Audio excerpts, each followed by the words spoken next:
Video ini dibuat untuk menyelesaikan tugas mata kuliah Sejarah Indonesia hingga abad 16 mengenai masuknya Hindu-Buddha ke Indonesia. Segala rujukan dan referensi informasi yang ada di video ini akan dicantumkan pada akhir video. Terima kasih dan selamat menyaksikan video ini. Suatu hari, saat kamu sedang membaca buku sejarah, kamu melihat gambar bangunan ini, ataupun ini. Lalu dalam benakmu dirimu bertanya, mengapa bangunan ini ada? Mengapa menggunakan corak yang ini? Mengapa akan sangat tidak lazim rasanya bila bangunan ini dibangun di masa sekarang? Bangunan-bangunan yang disebutkan tadi memiliki satu kesamaan, yakni bercorak Hindu-Buddha. Namun mengapa begitu? Mengapa bangunan-bangunan itu ada di wilayah yang mayoritas masyarakatnya memeluk agama Islam? Dan sekali lagi, mengapa Hindu-Buddha? Untuk menjawab semua pertanyaan itu, kita akan kembali jauh ke masa lalu, tepatnya abad ke-1 hingga ke-5 Masehi dengan peristiwa Hinduisasi. Hinduisasi atau penghinduan Nusantara merupakan proses penyebaran pengaruh Hindu-Buddha di Nusantara yang terjadi sekitar abad 1 sampai 5 Masehi. Proses Hinduisasi berkembang seiring dengan meningkatnya intensitas perdagangan yang dilakukan oleh pedagang India di Nusantara. Adanya hubungan supply and demand kebutuhan memaksa pedagang India untuk berbaur dengan masyarakat Nusantara. Beberapa dari mereka bahkan ada yang melakukan pernikahan dan memutuskan untuk menetap di Nusantara. Hal ini tentu mempengaruhi budaya lokal yang nantinya akan menciptakan budaya baru dengan corak Hindu-Buddha. Dalam faktornya, Hinduisasi dapat dibagi menjadi dua, yakni faktor pasif yang nantinya akan dibagi menjadi dua, ialah teori Ksatria dan teori Waisya. Lalu ada faktor aktif yang nantinya juga akan dibagi menjadi dua, ialah teori Brahmana dan juga teori arus balik. Kita mulai dari faktor pasif terlebih dahulu.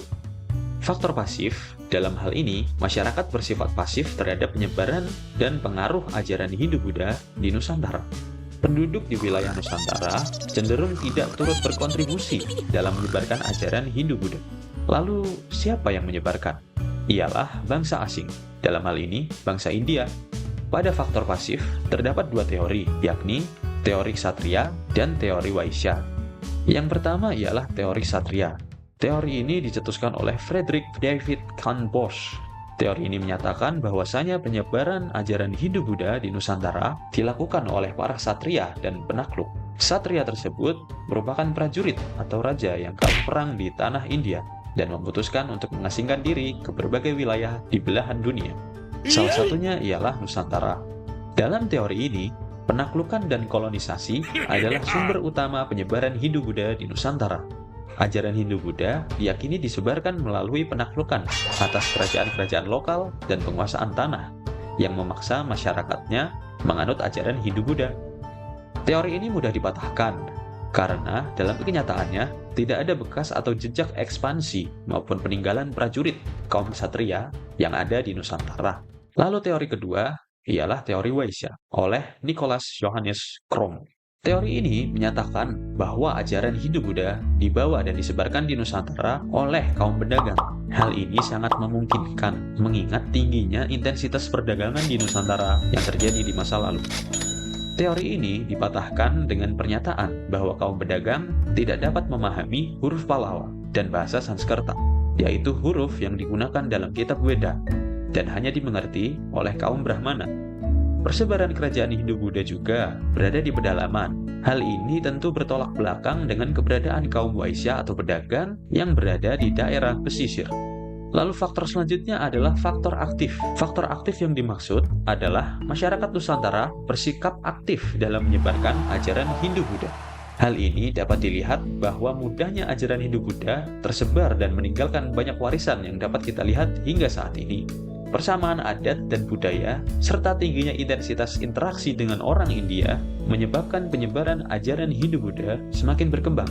Dalam hal ini akan melahirkan dua teori baru, yakni teori Brahmana dan teori arus balik. Teori Brahmana diungkapkan oleh Jacob Cornelis van Leer. Teori ini mengatakan bahwa datangnya kaum pendeta dan biksu dari tanah India merupakan permintaan dari penguasa lokal Nusantara. Hal ini dilakukan sebagai upaya untuk meningkatkan legitimasi dan kekuasaan penguasa lokal agar setara dengan raja-raja India. Dalam teori ini, terjadi proses penyuburan, yakni proses perkembangan ajaran Hindu-Buddha secara pesat. Proses ini dilakukan kepada golongan elit penguasa agar memeluk ajaran Hindu-Buddha yang nantinya akan disusul oleh umat atau rakyatnya. Teori ini disanggah dengan adanya pantangan bahwasanya kaum Brahmana memiliki pantangan untuk dilarang menyeberangi lautan. Teori selanjutnya adalah teori arus balik, diungkapkan oleh Frederick David Kahn Bosch.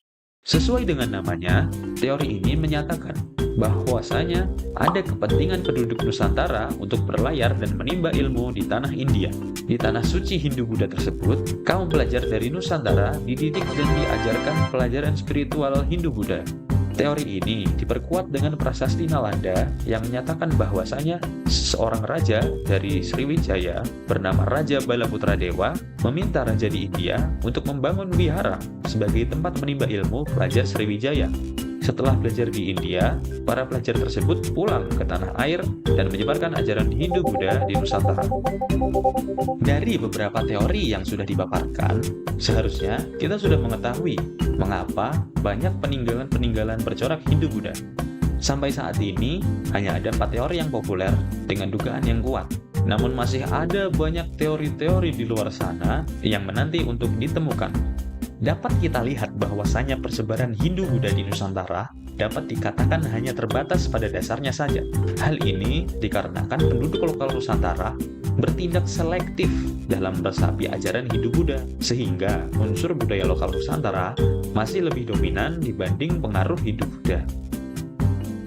Dapat kita lihat unsur Hindu-Buddha yang terdapat pada Candi Borobudur hanya terbatas pada ukiran dan relief yang terdapat pada candi tersebut.